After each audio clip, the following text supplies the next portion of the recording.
Nshuti mwene data nongeye kugusuhuza no kukwifuriza amahoro dukomora mu mwami wacu Yesu Kristo. Imana iguha umugisha. Njyewe ndi Musoni Flavien, tugeze muri wa mwanya mwiza wo kwiga igitabo cy'Umugenzi twifashishije ibitabo by'umwuka w'ubuhanuzi, kandi nanone iki gitabo cy'Umugenzi twabonye ko turi mu rugendo rwa Mukristo, turi mu rugendo rwa Mukristo rushushanya urugendo rwanjye nawe.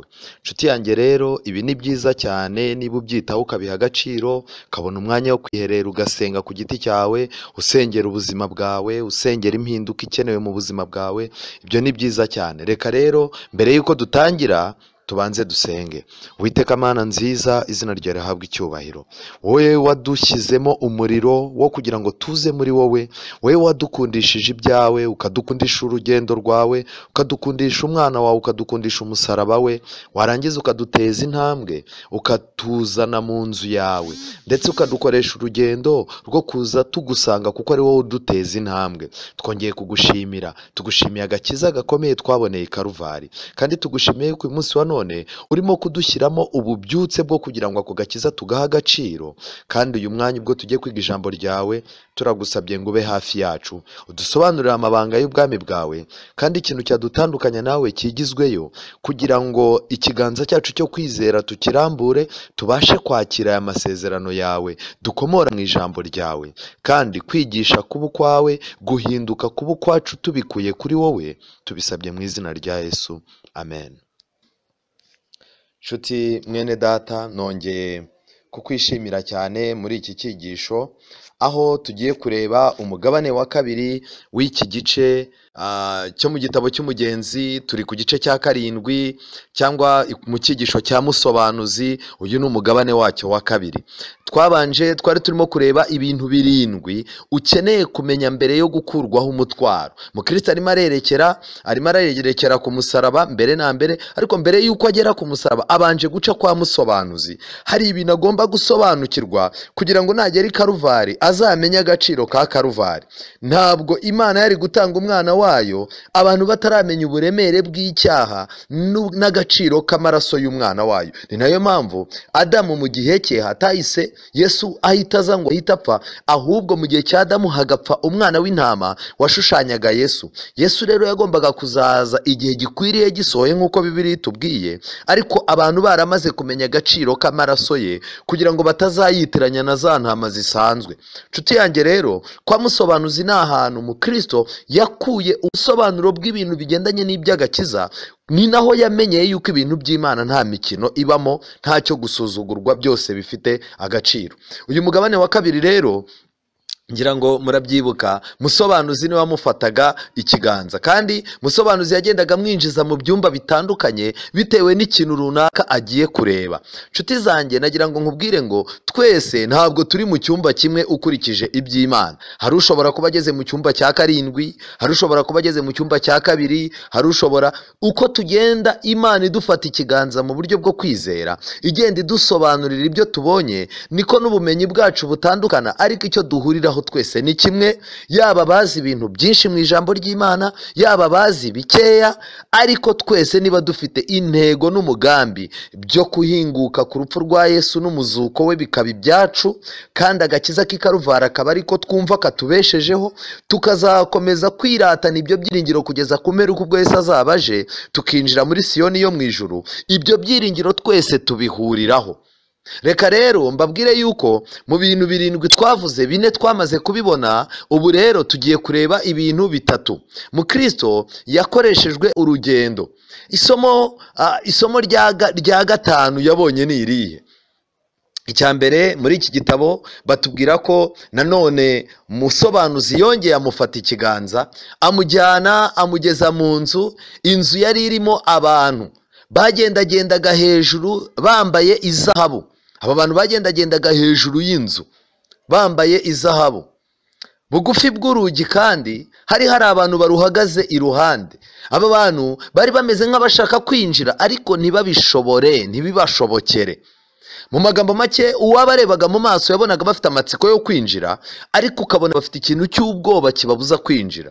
Aho hantu kuri uwo muryango binjiragaho hari hicaye umugabo wandikaga amazina y'uwinjira wese. izina rya buri muntu mbere y'uko umuntu ajya kurwana, ajya kwinjiraho, kuko hari n'urugamba kuri uwo muryango, yabanzaga kwiyandikisha. Inshuti zanjye rero, ibi bintu biratangaje. Mu bigendanye n'Imana, uzirinde kwinjira mu bintu ngo utangire urwane mugire gute utarandikisha izina ryawe. Ntabwo Imana ikoresha ba nyakabyizi. Abantu bose baza mu Mana babanza guhinduka abana bayo, noneho barangiza bakayikorera. Ariko cyaba ari ikibazo gushaka gukorera Imana utarahinduka umwana wayo. Hagombaga kubaho rero kwiyandikisha. Uwo muntu rero, muri uwo muryango hari abantu bifurebye, bari bafite ibikoresho by'intwaro, babuzaga abantu kwinjira, kandi abantu benshi bari batinye kwinjira pe. Umukristo arabyitegereza, agiye kubona haje umuntu w'intwari. Uwo muntu w'intwari araza, yegera wa mugabo wandikaga, aramubwira ati mutware, andika izina ryanjye. Arangije uwo mugabo afata inkota, arangije yambara n'ingofero. Ibingibi ngira ngo birasobanutse neza. Amaze gufata inkota no kwambara iyo ngofero, ararwana, abakomeretsa inguma nyinshi, ariko nabo baramukomeretsa. Arangije arinjira. Amaze kwinjira, bamwambika imyenda nk'iyabo. Mukristo aramwenyura. Mu magambo make, iri somo Mukristo yaramwenyuye, nta nubwo yigeze abwira Musobanuzi ngo binsobanurire. Mukristo muri we yahise amenya ko uhereye mu gihe cya Yohana Umubatiza ukageza none, ubwami bw'Imana butwaranirwa kandi intwarane zibugishamo imbaraga. Matayo 11 umurongo wa 12. Kandi ikindi kintu gikomeye, abantu benshi bari ku marembo y'ijuru, abantu benshi bari ku marembo y'iby'agakiza, yewe bafite amatsiko, baba baririmba, tumanika amaboko turirimba, tubwiriza rwose, bumva ibintu by'Imana biryoshye. Umubare munini w'abantu bari ku isi, agakiza bumva bakagiyemo byaba byiza, ariko bitewe n'icyo bisaba, bitewe n'intambara irimo, bitewe n'ibibazo, ibigeragezo, amakuba umuntu azahura nabyo, abantu benshi batinya kwinjira. Kandi nanone ikindi, kwandikwa ku izina ry'umuntu nanone bikurikirwa n'urugamba. Abantu rero benshi banze kwiyandikisha mu gitabo cy'umwana w'intama watambwe yereka kuremwa ku isi. Bitewe n'iki? Bitewe n'uko aba bantu banze kurwana intambara, bagize ubwoba. Nagira ngo mbabwire ngiki, urugamba ni uko nguko rumeze. Urahamagarirwa kwiyandikisha mu gitabo cy'umwana w'intama. Ibyahishuwe igice cya 13 umurongo wa 8. Ibyahishuwe 13, ibyahishuwe igice cya 14. Yego, ibyahishuwe igice cya Yego, murakoze cyane. Reka iri somo turirebe kugira ngo ntarivuga mu mutwe. 13 umurongo wa 8 haranditse ngo, mu byahishuwe igice cya 13 umurongo wa 8, abari mu isi bose bazayiramya, umuntu wese izina rye ritanditswe mu gitabo cy'ubugingo cy'umwana w'intama watambwe uhereye ku kuremwa ku isi. Iki gitabo rero cya Yesu Kristo cy'umwana w'intama, iki gitabo nta kindi ni ukwiyandikisha muri Kristo, akaba kuzi nawe ukaba umuzi kandi ukamuhungiramo. Rero abantu batinyaga kwiyandikisha, nshuti zanjye, uzirinde kurwanira Yesu kandi utarandikwa mu gitabo cye. Abantu benshi, amadini menshi ajya agira ibyo bita intambara ntagatifu, aho umuntu yemera gupfa bitewe n'uko umuyobozi w'idini rye yamubwiye. Ariko nagira mbabwire ngo abantu benshi, ndetse no mu bihe biri imbere by'akarengane, hari abantu bazemera kuzira iby'agakiza kandi Yesu atabazi. Nshuti yanjye rero, ni ikintu gikomeye kugira ngo wicare utekereze ku isano ufitanye n'Imana. Nta mubwiriza wabigufashamo, nta muyobozi w'idini wabigufashamo, nta muvugabutumwa udasanzwe wabigufashamo. Ni ibintu bikeneye gushaka umwanya wawe n'Imana. Izi ntwari rero, uyu mugabo w'intwari waje akiyandikisha, Mukristo yahise abona urugero. Nshuti zanjye, nagira mbabwire ngo ibintu by'Imana, ibintu by'agakiza birasaba kwiyemeza, birasaba ko tuva mu bwoba. Ibyahishuwe igice cya 21 umurongo wa 7, Bibiliya irambwira ngo unesha azaragwa byose. Amen. Hagomba kubaho kunesha niba dushaka kuzaragwa ibya Kanani yo mu ijuru. Nanjye umurongo wa karindwi Ibyahishwe 21, unesha azaragwa byose, nanjye nzaba Imana ye, nawe abe umwana wanjye. Amen. Kugira ngo tube abana b'Imana biradusaba kunesha. Ariko se turanesha gute? Ntako twanesha twebwe ubwacu, Kristo uri muri twe niwe wanesha. Kubw'ibyo rero kumwakira niyo ntangiriro yo kunesha. Umurongo wa 8, ariko abanyabwoba n'abatizera n'abakora ibizira n'abicanyi n'abasambanyi n'abarozi n'abasenga ibishushanyo n'abanyabinyoma bose umugabane wabo uzaba mu nyanja yaka umuriro n'amazuku, ariyo rupfu rwa kabiri. Mu magambo make, abanyabwoba n'abatizera, mu magambo make, ubwoba bugiye kuba ari cyo kintu cya mbere kigiye gutuma abantu bagwa mu byaha birimo kutizera. Ubu abantu kubera ubwoba bwo gutinya ubuzima, gutinya isi, gutinya aba bosi babo, gutinya ku kazi ko wakwirukanwa, gutinya yuko umugabo wawe yakureba nabi cyangwa umugore wawe, gutinya yuko papa wawe cyangwa mama wawe bakureba nabi, gutinya ko umuyobozi w'idini runaka yakureba nabi. Ibyo bintu bigiye gutuma abantu bahinduka batizera, abandi bagiye guhinduka bakora ibizira, bamwe bagiye guhinduka bicanyi kubera ubwoba, abandi bagiye guhinduka basambanya, abandi bagiye guhinduka abarozi, abandi bagiye gusenga ibishushanyo kandi bazi ko itegeko ry'Imana ribuza gusenga ibishushanyo, abandi bagiye guhinduka abanyamanyanga, abanyabinyoma. Aba bantu bose nta n'umwe uzinjira mu ijuru. Ariko nshuti yanjye, ni igiki kibitangije? Hano umurongo wa 8 Ibyahishwe 21 wagaragaje yuko ubwoba ariyo nsiriri y'ibintu ibyo ari byo byose. Ndasaba Imana ngo idukuremo ubwoba twiyandikishe. Ushobora kuba umaze igihe kirekire waratinye gufata umwanzuro runaka w'iby'Imana, waratinye kuza mu ruhande rw'agakiza, waratinye kuba umuntu w'Imana, ngo waratinye no kuyiyegurira ngo umaramaze bitewe n'ubwoba. Nshuti yanjye, ubwoba buzakugeza kure, ukwiye kubucika.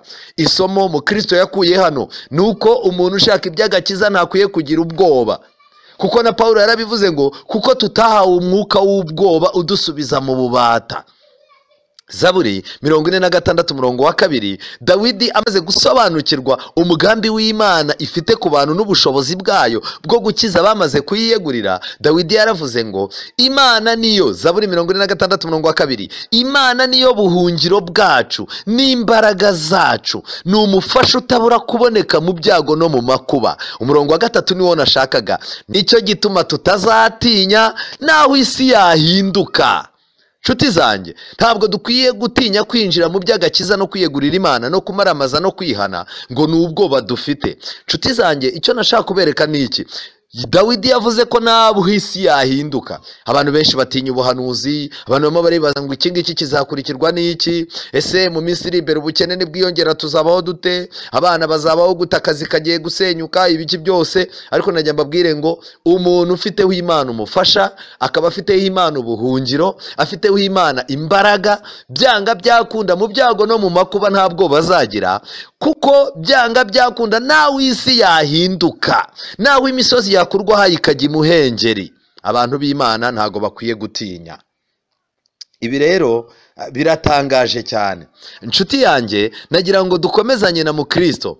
Mukristo yakomeje ahabwa iri somo kugira ngo rizagire icyo rimumarira mu rugendo rwe rwose. Mwibuke yuko Mukristo araha arimo arabwirwa amasomo kuko akwiye kwikuramo ubwoba. Harya muribuka ko imbere namara kurenga amaze kuva aho umusaraba wari uri, murabyibuka yuko yagombaga kugera imbere agahura n'ikigeragezo gikomeye cy'intare ziziritse.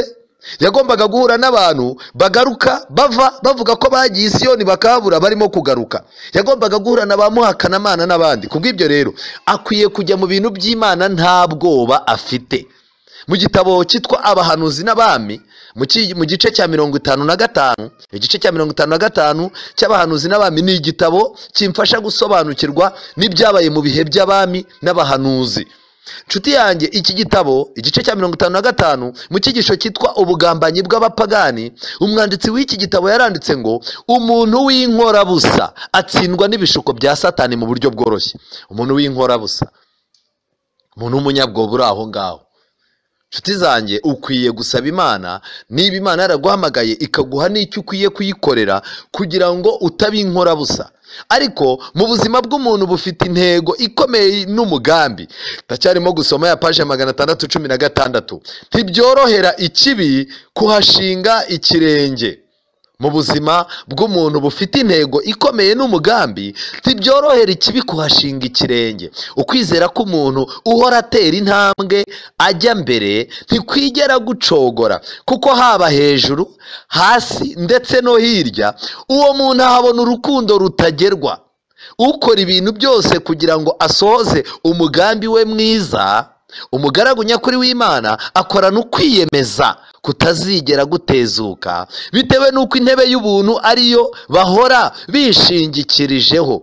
Imana yagiye itanga ubufasha buvuye mu ijuru ku byihutirwa byose ubushobozi bwacu abantu butageraho. Mu magambo make, icyo nashaka kuvuga hano, umuntu w'inkurabusa ntazarokoka. Icya kabiri, umuntu wese wizera Imana buri munsi akashaka gutera intambwe asaba Imana ngo imuhe gusohoza ibyo yamusabye, akizera Imana adacogora, byanga byakunda hejuru, hasi no hirya, azahabona urukundo rw'Imana. Kandi byanga byakunda ibi bintu bizamutera kwiyemeza gukomeza urugendo. Reka twihute tugere ku isomo rya 6. Musobanuzi yarongeye afata Umukristo ikiganza amwinjiza mu yindi nzu. Kubera iki ibi bintu bitashyizwe mu nzu imwe ngo Umukristo abibone ukwabyo? Nuko ubwonko bw'umwana w'umuntu bukunda kwakira ibintu iyo bigiye bitandukanye kugira ngo bitivanga. Ni nayo mpamvu nshuti zanjye, byanga byakunda amasomo Imana iduha igenda iyatandukanya kugira ngo ayo masomo tubashe kuyakira. Iyi nzu rero Umukristo yajyanwemo noneho irimo umwijima. Murabyumva noneho biratandukanye. Aha ntabwo ari isomo ryiza. Ahandi twagiye tuhabona hari ibintu byiza cyane, inzu yari irimo abantu ukabona ni iki, ariko iyi ngiyo iri somo ryo rirababaje cyane, ndagira ngo uryiteho. Iyi nzu yari iri mu mwijima. Hari umuntu wicaye mu kazitiro k'icyuma, kandi uyu muntu yari afite agahinda, yari yitangiriye itama, yasuhuzaga umutima nk'uwenda gupfa. Ubwe Mukristo atangiye kumuganiriza, hari ibimenyetso yamubwiye uko amerewe. Yaramubajije ati umeze ute? Aramubwira ati nduko ntarindi kera. Nshuti zanjye, bishoboka ko nawe ukuri uyu munsi wa none atari ko wari uri kera. Niba kera hari icyo Imana yari yarakoze muri wowe, uyu munsi wa none isi, inshuti, Satani, abadayimoni bakaba barakwigije kure y'Imana, bakakujyana kure y'inzu y'Imana, bakakujyana kure y'umurimo w'Imana, ndetse bakakujyana kure yo gutekereza kuzima. Umeze uko utari uri kera. Nshuti zanjye, ikintu kigaragara ahangaha nagira ngo mbabwire mukwiye kwitondera ni iki ngiki.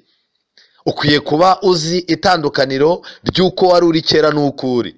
Bibiliya iravuga ngo iminsi yo kujijwa Imana yari yirengagije, ariko itegeka abantu bose kwihana.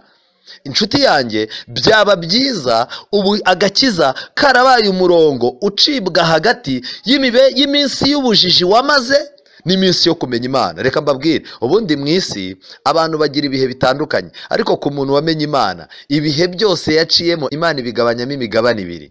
Ibigabanyamo umugabane wa mbere ukitwa iminsi yo kujijwa.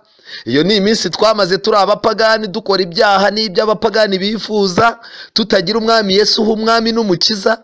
Noneho tukagira n'iminsi yo kujijuka. Iyo minsi yo kujijuka nta yindi, ni iminsi guturuka umunsi twihaniye tukakira umwami Yesu, amaraso yakeza inenge yacu. Kuva uwo munsi hari impinduka iboneka mu mibereho yacu. Nshuti yanjye rero, ucekinge cyangwa se urebe neza niba ukuri ariko wari umeze kera. Byanga byakunda hakagombye kuboneka impinduka. Kera ukaba wari mubi, ubu ukaba warabaye mwiza ku bwa Yesu Kristo. Ariko niba kera Yesu Kristo hari icyo yari yaragukoreye muri wowe, warangiza ubu ukaba warabaye uwundi, ndakwinginze tabara, ubuzima bwawe buri mu kaga. Amateka ye rero yivugiye, yavuze amateka ya mbere, kuko uyu mugabo afite amateka abiri. Nababwiye ngo abantu bose bagira amateka abiri. Amateka yacu agabanyijemo iminsi iburyo bubiri, duhereye kuri iryo somo ryo mu Byakozwe n'Intumwa.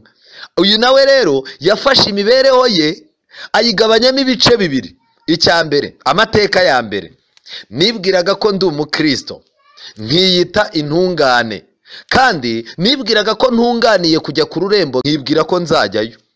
Aya ni amateka ye ya mbere. Mukristo arongera amazi ati noneho ubu urute, umeze ute? Noneho ubu ngubu amateka ya kabiri ni ayaye. Arangije aravuga ati ndi umwihebe, nzitiwe no kwiheba nk'uko nzitiwe n'aka kazitiro. Mu magambo make, akazitiro gashushanya kwiheba umuntu agira amaze gutandukana n'Imana n'ibyayo n'amahirwe yose Imana yagennye yo kumukiza akaba yayanze. Ibyo bintu bijyana umuntu bikamwinjiza mu gahinda atazakurwamo n'umunezero uwo ari wo wose, yaba inzoga, yaba gusambana, yaba kugira amafaranga menshi, ntabwo byagukuramo aka gahinda. Aka gahinda rero mu gitabo cy'Umugenzi nibyo bahita babisobanura. Uyu nguyu wari uri mu kazitiro yaravuze ngo nzitiwe no kwiheba nk'uko nzitiwe n'aka kazitiro, simbasha gukira ndetse sinshobora gusohoka. Rero wakwibaza, uyu muntu afite amateka abiri? Oya, mu by'ukuri nubwo ari amateka abiri arimo kwerekana, amateka ya kabiri ni ingaruka zo kwitwara nabi. Ariko amateka ye ya mbere yaravuze ngo nibwiraga ko ndi umukristo. Mu magambo make, ntiyigeze aba umukristo ariko yarabyibwiraga. Ntiyigeze aba intungane, yarabyibwiraga. Ntiyigeze atunganira kujya mu rurembo rwo mu ijuru ariko yarabyibwiraga. Yibwiraga yuko azajyayo. Ntabwo ari ijambo ry'Imana ryabimwemeje, kandi nanone si umwuka wera wabimwemereje mu ijambo rye.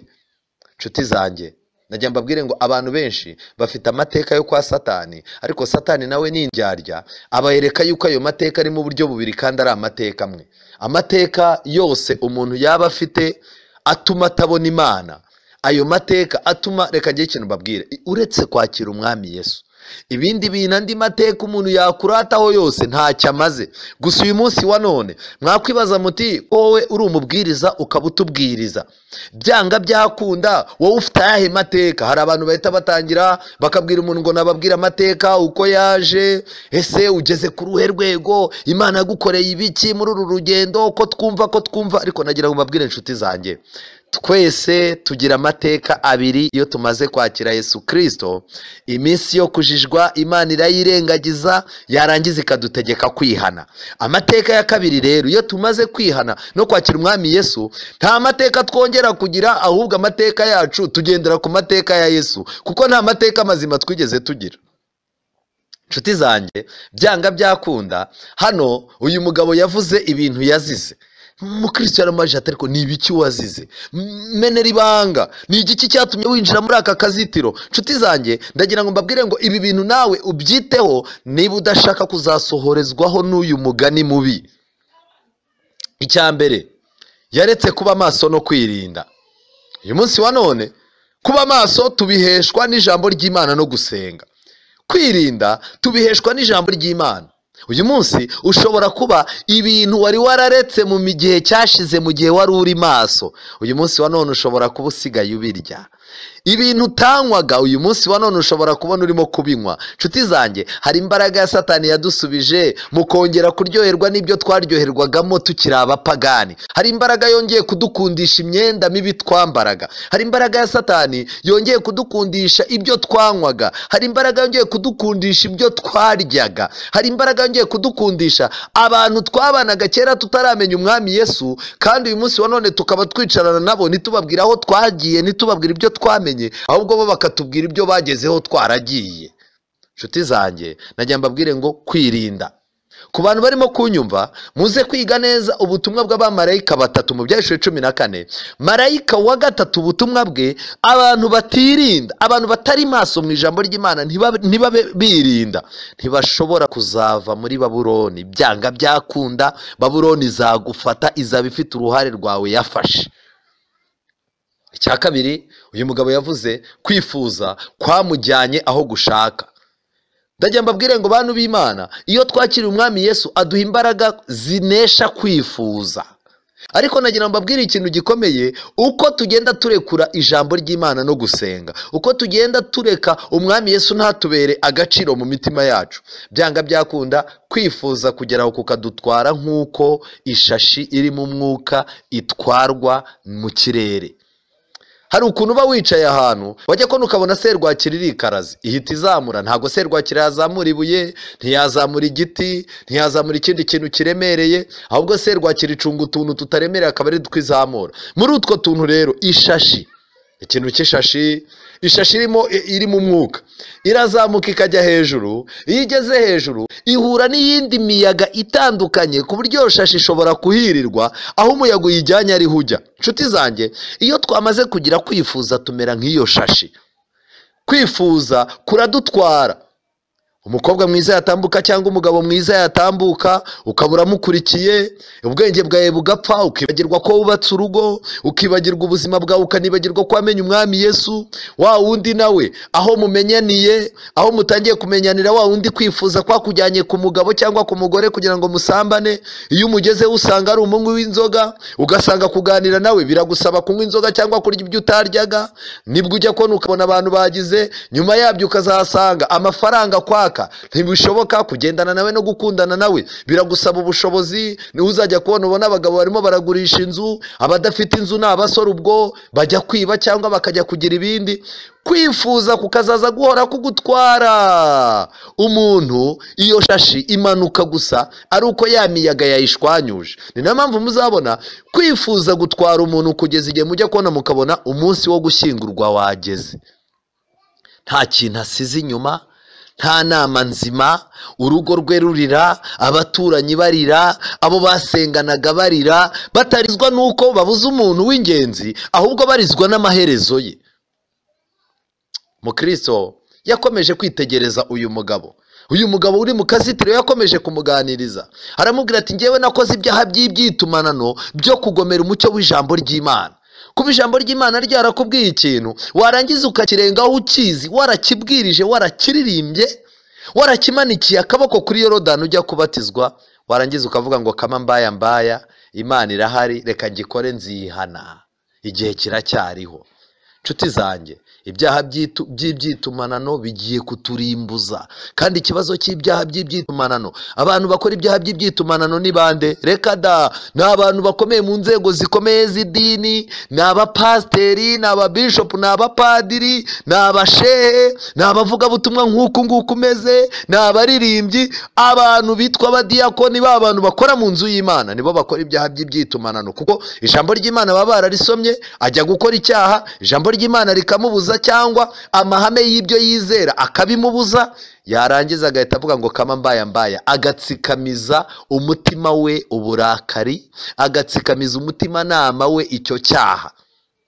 Ibyo rero bivamo kubabaza umwuka wera, nk'uko uyu mugabo yabivuze. Yakomeje avuga ati ngewe nanababaje mwuka wera, aragenda mvaho. Itangiriro igice cya 6 umurongo wa 3, nimureba abantu bo kwa Nowa nibyo koko barabasambanyi, barabajura, barabasinzi n'ibiki, kandi ibyo byaha bishobora kurimbuza. Ariko icyaha gikomeye cyane bakoze ni uguhora baruhanya na mwuka wera. Nshuti zanjye, ushobora kuba tumaze igihe turushya mwuka wera. Kenshi na kenshi burya najya mbabwire, hari ibyaha bitungura umuntu, ukabona umuntu aguye mu cyaha nawe akaza kwibaza aho yaciye ajya kugikora bikamuyobera. Ariko nshuti zanjye, nagira mbabwire ngo muri ino minsi ibyaha dukora ntabwo ari ibyaha bidutunguye, oya, ahubwo umuntu aricara agategura icyaha, akavuga ati ku itariki mu kwezi kwa 5 tariki zinizi, umuntu witwa kana kuriya mukobwa nzamujyana ku Kibuye, nzamujyana ku Gisenyi, tuzatemberana Dubai, kandi nidutemberana nzamujyana mbyita ko tugiye kurangura, nitugerayo nzashaka uburyo mbigenza, ariko impamvu injyanye nta yindi, ngomba gusambana nawe.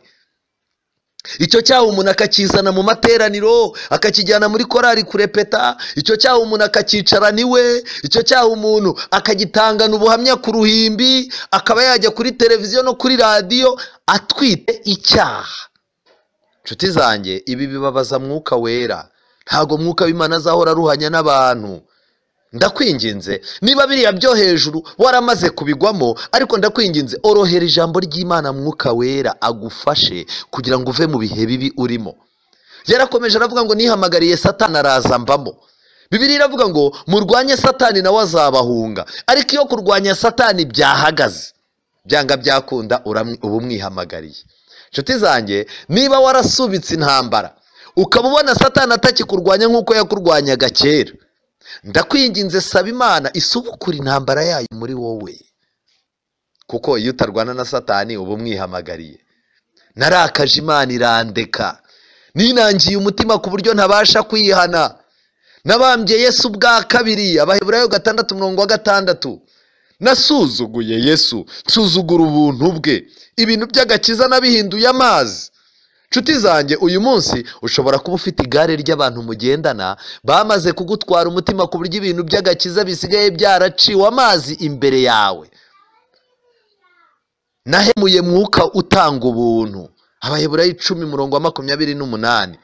Ibi bintu amaze kubivuga, Umukristo yaramurebye arababara cyane, aramubaza ati none nshuti yanjye, ni igiki cyatumye ukora ibyo bintu ko numva ari bibi, ko numva amaherezo ari mabi, ahazaza hawe ukaba nta naho ufite? Ni ibiki byatuma gukora ibyo bintu?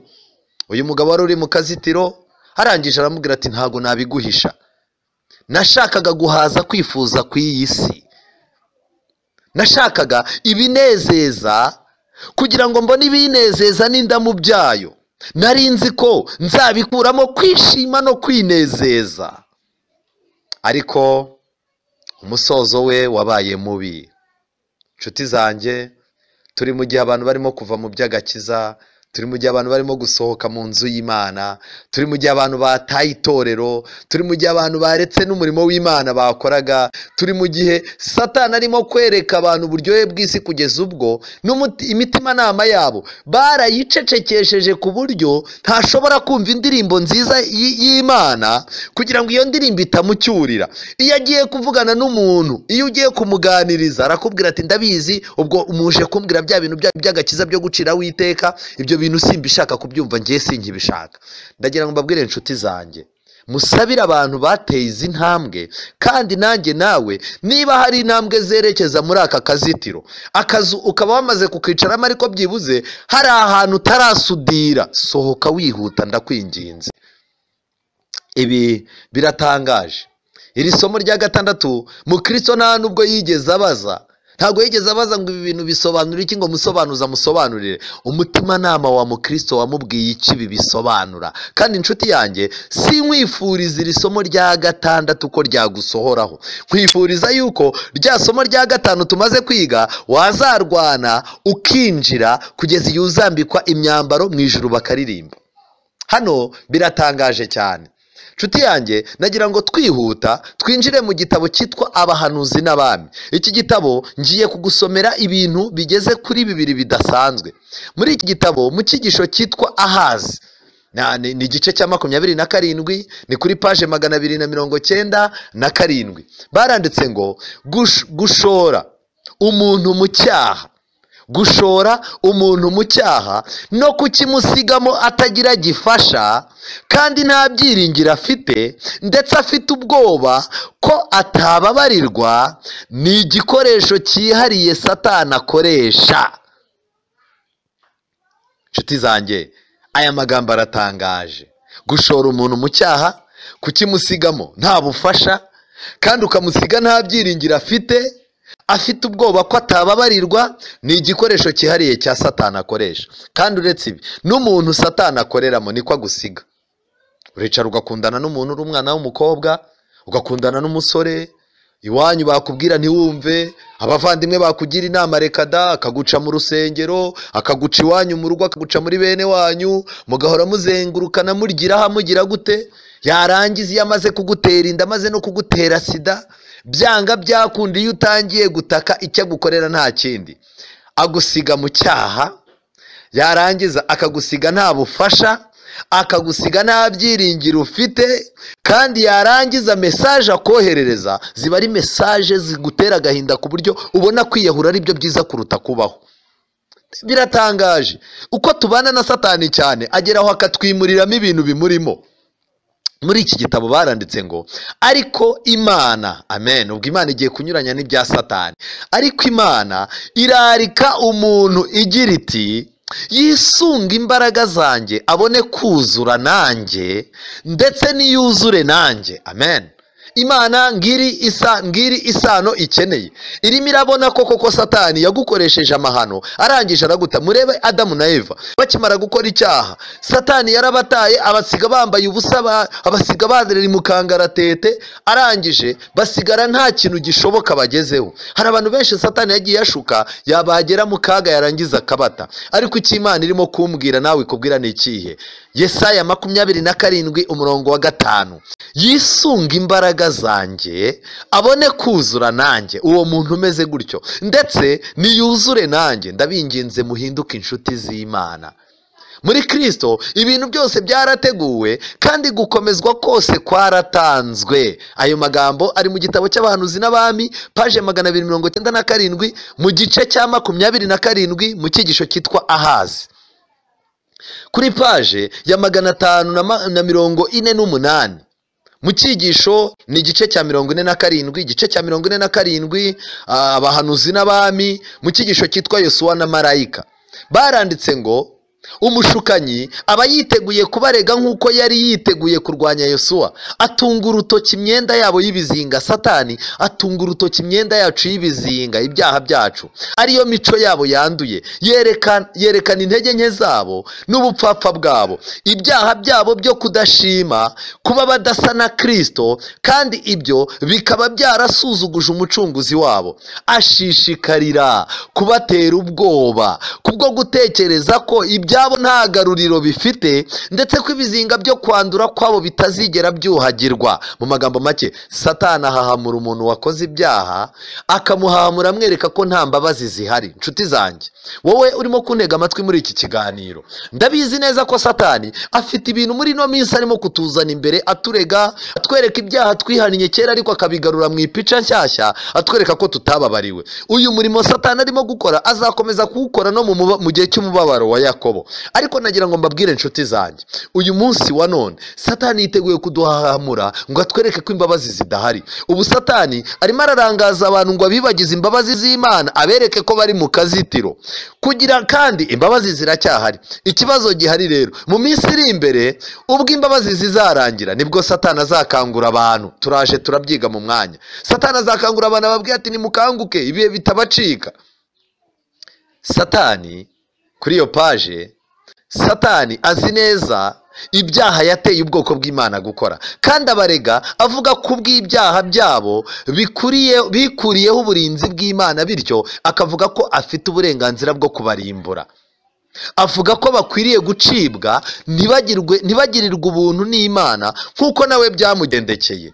Aravuga ati, mbese mwumva amagambo satani avuga imbere y'Imana buri munsi kubera njye nawe n'ibyaha byacu. Satani yegera Imana akavuga ngo mbese aya magambo niyo avuga, ariko kuvuga ngo yegera Imana, utumva yuko yegera Imana ngo ajye mu ijuru, ntashobora gukandagirayo. Nshuti zanjye, satani arega ari mu isi. Muri iki cyigisho muraza kubibona, ntabwo akigera ku marembo y'ijuru, nta nubwo satani akinjira mu ijuru. Kuva Yesu yavuga ngo ubu umutware w'ab'isi abaye igicibwa, mu gitabo cya Yohana muraza kubibonamo, satani aregera mu isi gusa. Iyo arega mu isi rero avuga ngo iki? Aravuga ngo mbese ni abantu bagomba gufata umwanya wanjye mu ijuru, ndetse n'umwanya w'abamarayika bifatanyije nanjye. Satani aricara akareba akavuga ati, niko ubu koko ibi bintu musoni arimo gukora, ibi byaha kanaka arimo gukora, ibi ngibi, ubu uyu niwe muntu mwatoranyije ngo azansimbure mu ijuru mu mwanya wanjye koko n'abamarayika banjye. Aya magambo arababaje.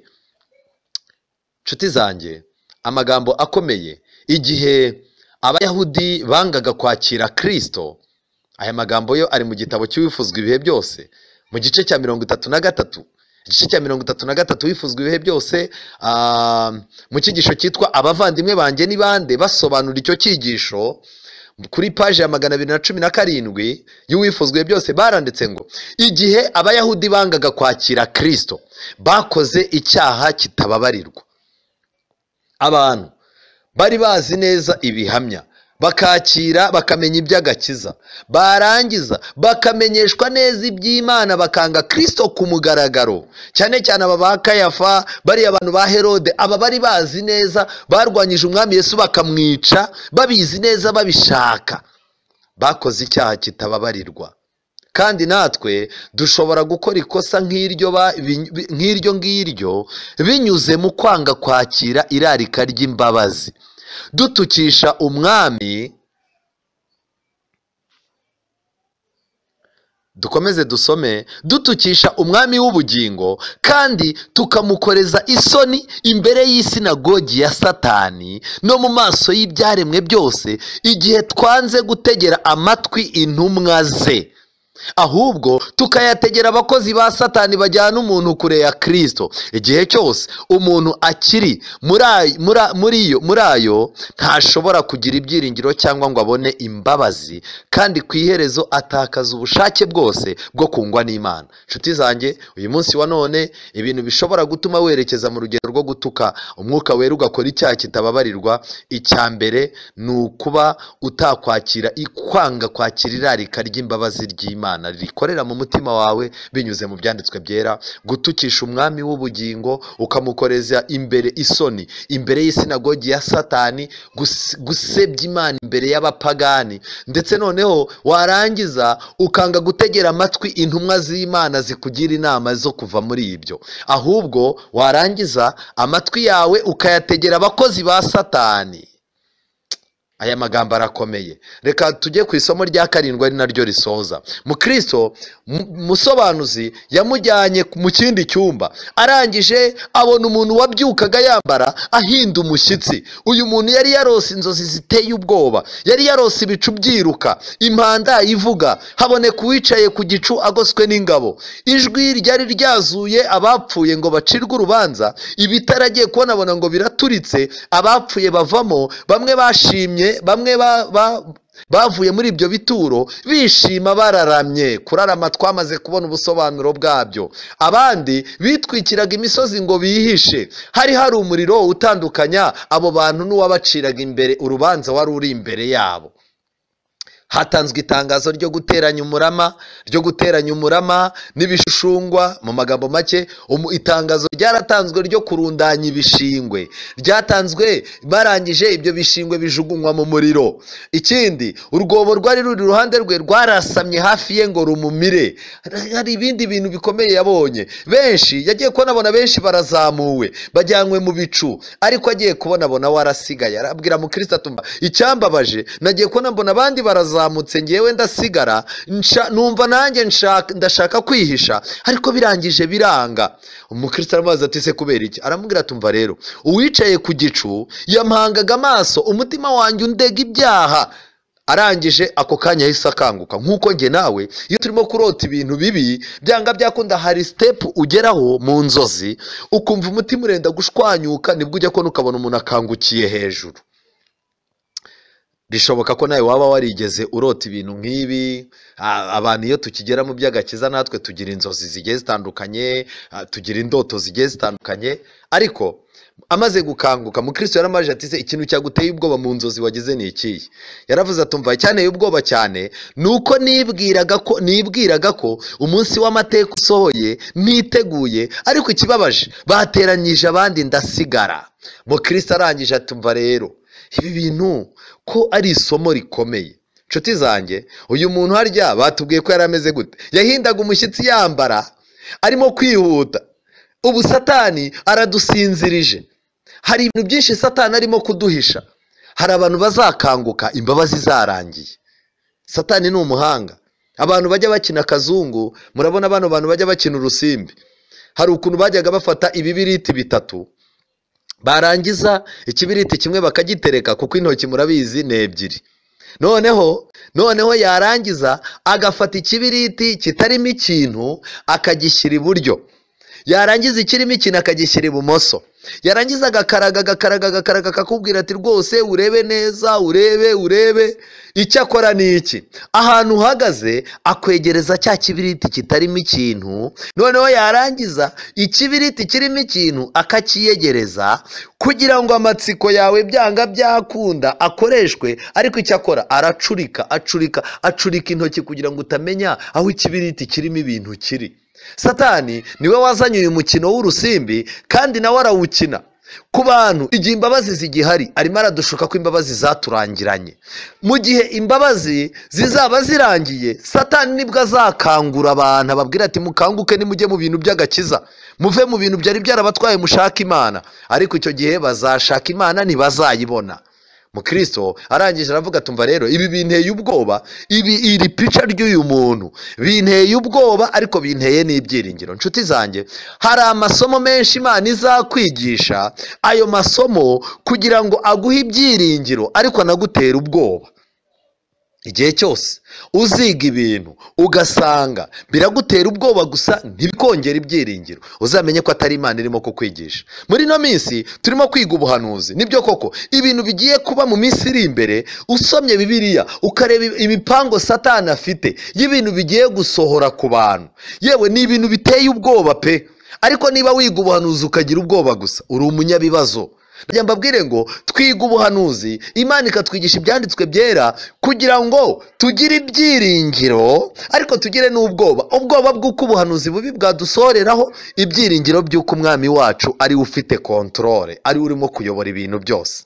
Musobanuzi arangije abwira Mukristo ati rero ujye uhora wibuka ibi bintu bikubera imihunda yo kukurya isataburenge ngo ugire umwete mu rugendo rwawe. Ibi bintu ujye uhora ubyibuka kugira ngo ahantu hose uzaza ugera ujye ugenda uvuduka uhunga icyaha n'igisa nacyo, kugira ngo uhungire ku Mana yawe, maze umwuka wera azagufashe muri uru rugendo, kandi Uwiteka azakuyobore muri uru rugendo. Arangije Mukristo yahise ahimba indirimbo. Mukristo yasohotse indirimbo yahise atangira guhimba indirimbo igendanye n'amahirwe agiriye aho hantu, ibintu ahungukiye. Uyu munsi wa none indirimbo nyinshi ni indirimbo zitagendanye n'ubuhamya bw'iby'Imana yakoze mu bantu, ahubwo ni indirimbo zirimo firingi no guhumuriza abantu mu bibazo barimo. Ariko igihe kirageze ngo Imana iduhe indirimbo, duhimbe indirimbo, turirimbe indirimbo zihuje n'impinduka idasanzwe Imana yashyize muri twebwe. Twihuta ndagira ngo dusoreze mu gitabo cyitwa Ibyaduka byo mu minsi y'imperuka.